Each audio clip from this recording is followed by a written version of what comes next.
The British Chieftain. What a wonderful Cold War era tank. But before we get started on today's video, let me know what your favourite Cold War era tank is. I'd love to know your reasoning, your rationale, and maybe I'll give you some, discussion and debate in the comment section below. But I'd love to hear what your favourite vehicle is and tell me why that is, because it's always nice to understand what other people's preferences are. But as we look at this beautiful Chieftain from the Canadian Tank Museum, when I went to the Aquino Tank weekend with the sponsorship of World of Tanks, I had a bit of reflection into really this tank just wasn't up to snuff in the Cold War period compared to some of this beautiful armour like the Leopard 1 you see here with the Canadian flag above it.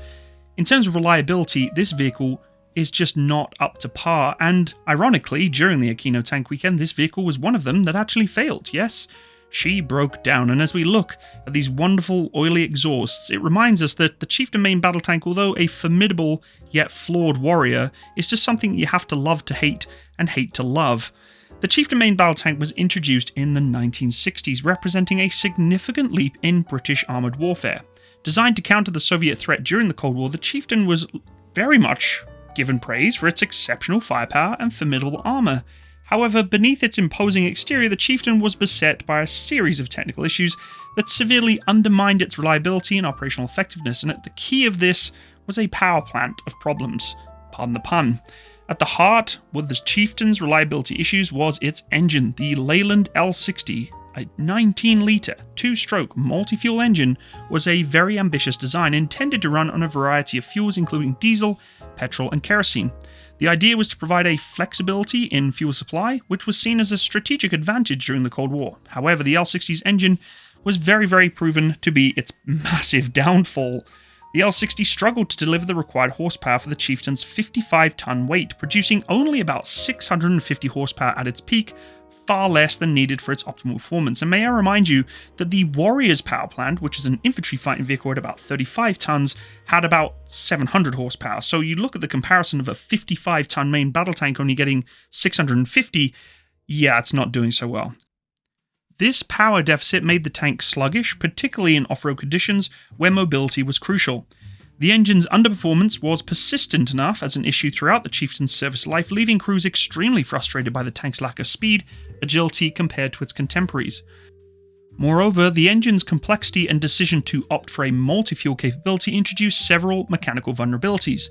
The L60 was very prone to frequent breakdowns due to this intricate design, which included a unique opposed piston configuration. The engine's reliability was further compromised by its tendency to overheat, especially in hot climates, where the Chieftain at some points were deployed, such as the Middle East. This overheating issue was not just an inconvenience, it had serious operational implications. Overheating engines were more prone to breakdowns in combat situations, and this could mean a difference between life and death. The British Army and other operators such as the Iranian military had to deal with frequent engine failures during critical moments, leading to loss of combat readiness and operational capability. To mitigate these issues, crews were often forced to run the engines at reduced power settings or limit the duration of operations to prevent overheating. This compromised the Chieftain's effectiveness as it could sustain prolonged engagements or rapid maneuvers without risking an engine failure.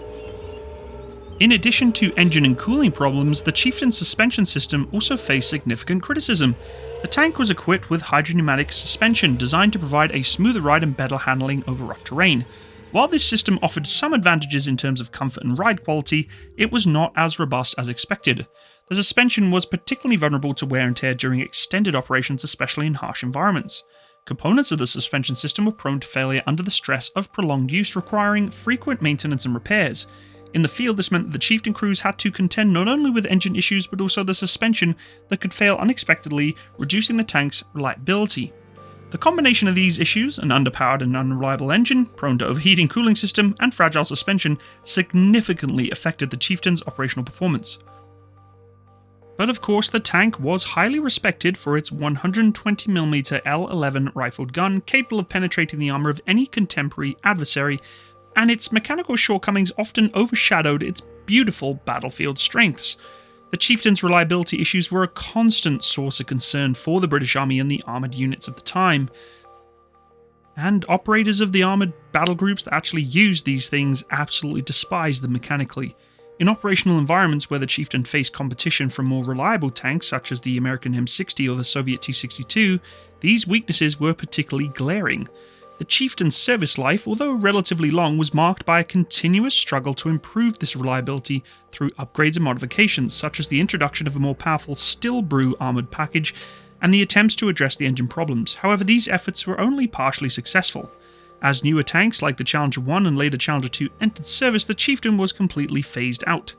Its legacy, though, is quite a complex one. While it set the new standards for firepower and armor protection, its mechanical reliability issues made it less effective as a combat vehicle overall, and has given it quite a nasty stigma to this day, which I even experienced, as I said, at the Aquino Tank Weekend, where it was really only running in circles a few times, and even then it broke down.